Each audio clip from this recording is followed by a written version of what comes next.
Vatandaş, işkinçilik siyemiz ve yaki sizi bilen elip bardıgan muhakime. Bugün çizlağa 2025 yıl 2. ayının 21. günü. Heptiki cümme vatandaşlarım. Biz yukarıda krasizmimizde şundak dedik.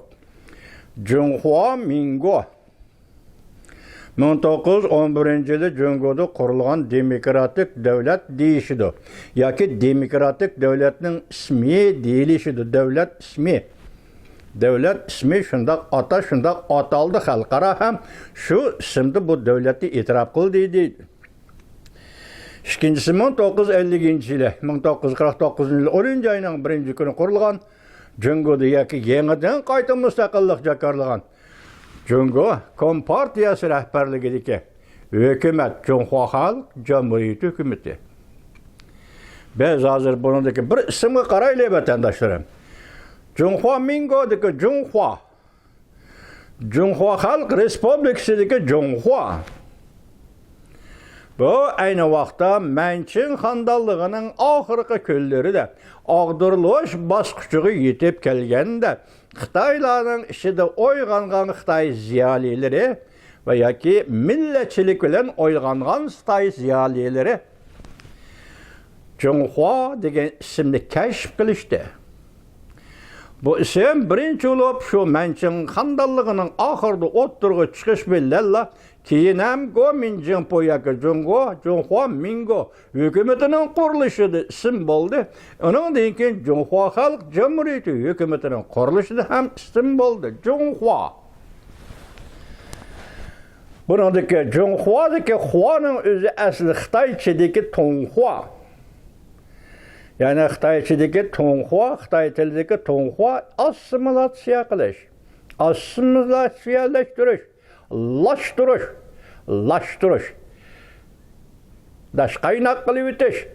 Ya karpayım tülle etkan. Bunun manası ne? Mesela Junhua Mingo hükümeti kurulduğun çağda Jungo ziyalileri ve onun siyasi adamları Jungo'da köp millet yaşaydı. Belki bu milletle biz asimilasya kıladığın ve biz asimilasya kılıp yoktadığın milletlerdir. Şunlaşqa bir yerde biz Hua degen isimni, Jung degen isimnin ahırı koyumuz. Junhua, bunun manisi köp milletlik devlet degenliktir. Bu ne? Gomindan Xitaydır. Yani Junhua Mingo'nu kurup çıkan Gomindan Xitaydır şundak işletti. Keyin Junhua Halk Cumhuriyeti'ni kurup çıkan Jungo Kompartiyalar hükümetimi şundak işletti. Junhua.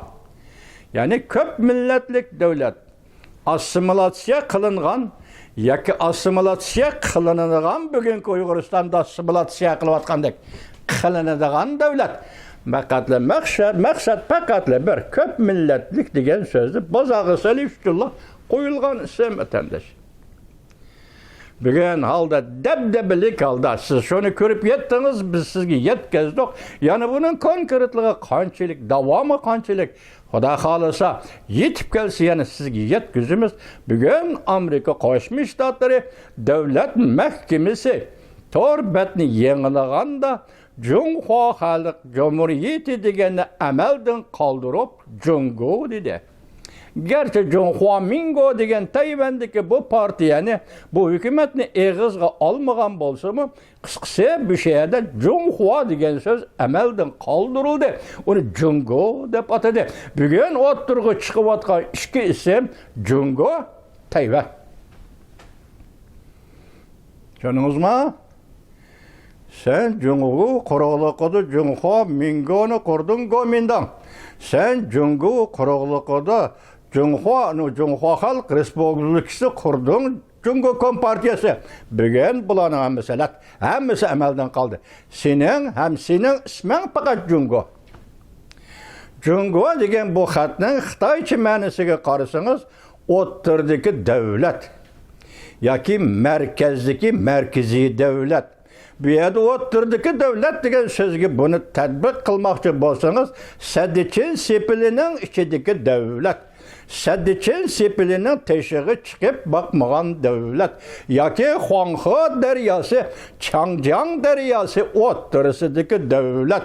Jungo. Şunun için bu Jungo şundak atılışı gerek. Hem Xitay an'anasi, Xitay rivayeti, Xitay efsanalaridagi Ak yılan rivayeti. Yani Xitay degan millat qanchalik bo'lib ketishidan qat'iy nazar ikki daryo o'rtasida tarixchilik bilan shug'ullanadigan, dehqonchilik bilan shug'ullanadigan millatdir degan ta'biriga xos bir holdir vatandosh. Jungo, bugungi Jungo degan so'zning ma'nosi ana ashunga xos bir holdir. Saddichining sepilining sirtida sening territoriya zemining yo'q. Yana boshqa taraflarda ham shimol taraf ham janub tarafda ikki daryoning shimoli va janubida Jungoga tabi ikkinchi bir territoriya, ikkinchi bir zemin yo'q. Sen Jungo. Faqat Saddichi sepili ichidagi Jungo. Xitoy millatchilari Manchun xonadonligi davrida Junhua Mingo. Xitoy millatchilari Mao Zedong davrida, kommunist Jungosi davrida Junhua xalq jamhuriyati. Bu yerdagi Junhua ko'p millatlik davlat. Men assimilyatsiya qilaman. Besib olingan zaminlarning qonunliq vakiliman. Bu. Tarix yasab chiqish, tarixni tushuntirish, Jungo Kompartiyasi va Kuomintang partiyasi o'xshash. Har ikkisi tarixning axlatlarida vatandosh. Her iki partiya, Xitay üçün partiya, Uyghur üçün tarixning axlatlarida vatandosh. Bugün Amerika Qo'shma Shtatlari davlat mahkamasi Jungo Tayvan'dagi ikki ismni olib chiqdi. Gapning ma'nosi mana shu yerda. Tushundingizmi? Shunga Li Yiping deydigan, Jiangninning nazari deydiganlar sakrab chiqib, hozir Amerika Qo'shma Shtatlarining bu qaroriga hujum qilishga boshladi. To'g'ridan-to'g'ri gap qilinmaydi. Hücum qilishga boshladi. Teginada millatchilik. Xitoy millatchiligi. Lekin bu yerda Amerika nima qilyapti? To'g'ri qilyapti vatandosh. Men sizga bir qancha aytdim, ey vatandoshlar. Amerika Qo'shma Shtatlarining prezidentlari, mayli kim bo'lsin, Amerikadan chiqib Jungoga ziyoratga kelganda, ziyorat oxirlashadigan chaqda yoki boshlanadigan chaqda nimishqa Amerikaning prezidentleri Saddichen sepilining ustiga chiqib, Badavling cho'qqisini ziyorat qildi. Deb men sizlarga oxiri qanday javob berdim? Jungo sening davlat chegarang mana shu. Jungoning davlat chegarasi Saddichen sepili. Jungoning davlat chegarasi Badavling. Saddichen sepilining Badavling cho'qqisi. 1998 yılı 6. ayının 27. günü. Şu vaqtda Jungo'ni ziyorat qilgan Bill Clinton 21 masalaning ichida. Biz sizlarga so'zildik, birinchi toplik masala Jungo'ning davlat chegarasi zodi qayerdan qayergacha. Bu savol ne? Prezident Clinton shunday qo'ygan edi. Bugun bu savolga Amerika Qo'shma Shtatlarining prezidenti Cumhuriyetçiler Partisi a'zosi Donald Trump hukumati javob berdi. Jungo'ning chegarasi Jungo degan yerda. Jungo'ning chegarasi Jungo o'ttir davlat degan yerda. Jungo'ning chegarasi Jungo qurib chiqqan Saddichen sepilining ichida. Jungo'ning chegarasi Aqilani rivoyati, Xitoy rivoyatiga asoslanganda Changjiang daryasi bilan Huanghe daryosining o'rtasidagi munbat zamin, dehqonchilikqa bob keladigan munbat zamin mana bu Jungo'ning davlat chegarasidir. Alqib chiqishga ruxsat yo'q. Shundaqmi? Vatandoshim mana shundaq. Tuniga men sizga aytdim, ikki masala o'rtaga tangli bir vaqtda o'rtaga chiqdi. Masalan, bugun hozir Junhua xalq jamhuriyati deganni amaldan qoldirib, Jungo deganni ko'tarib chiqish va Junhua Mingo degan amaldan qoldirib, Jungo Tayvan deganni ko'tarib chiqish bu xalqaro jamiyatning taqozosi. Bu xalqaro qonunga uyg'un ham bu Amerika Qo'shma Shtatlaridan iborat bu davlatning davlat axloqiga uyg'un. Shu asosda o'ttirib qo'yilgan logikalik hukmdir. 1948 yılı 6. ayının 21. günü. Şu vaqtda Jungo'ni ziyorat qilgan Bill Clinton 21 masalaning ichida. Jungo'ning chegarasi Jungo qo'shma Shtatlarining prezidenti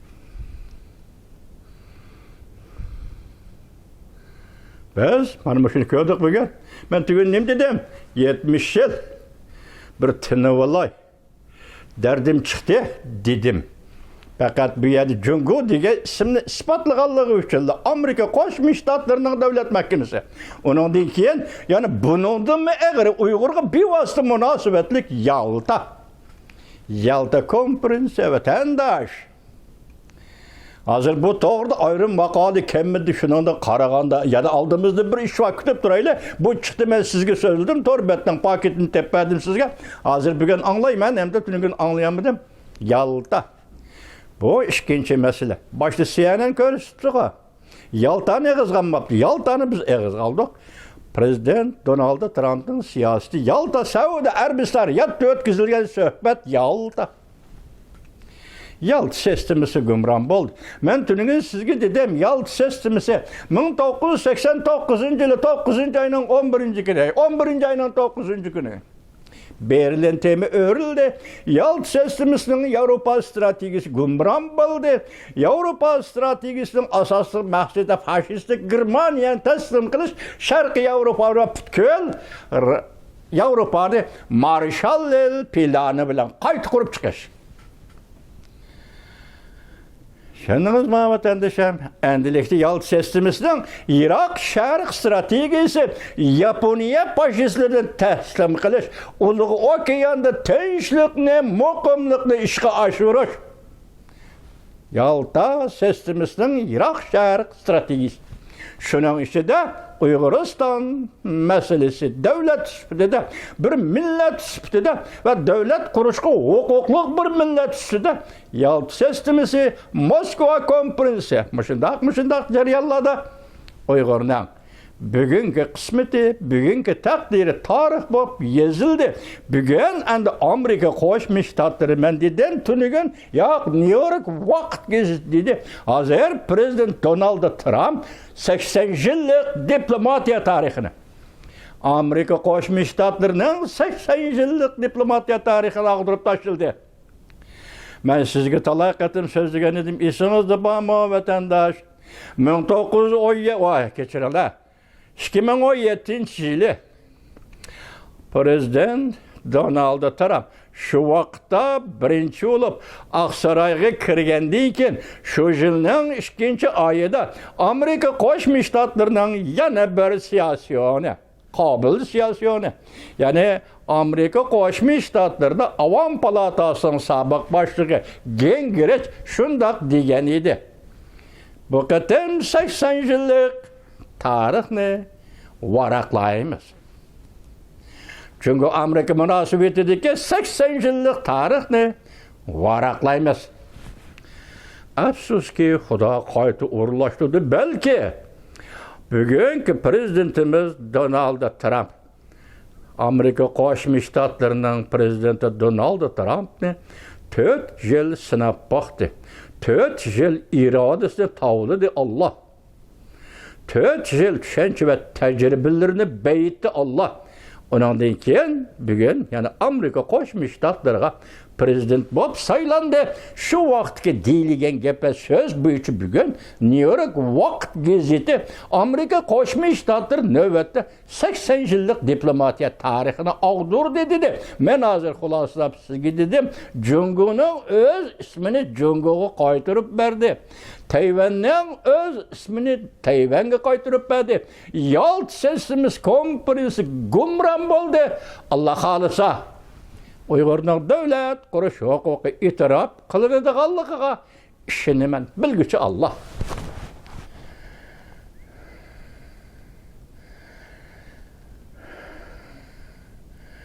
Tunugun bir qatim shundoq dedim, Amerika Qo'shma Shtatlarining prezidenti Donald Trump sizga avval birinchi bo'lib Allah salomatlik ato qilsin. Andın kuch va quvvat ato qilsa. Bu ishlarning oxirini sizdan qo'lingiz bilan oxirlashtirish, bu ishlarni tarixga tarix sifatida, yorqin bir tarix sifatida yozish uchun Allah sizni bu qatim Amerika Qo'shma Shtatlariga prezident qilib tayinlab avatdi Allah.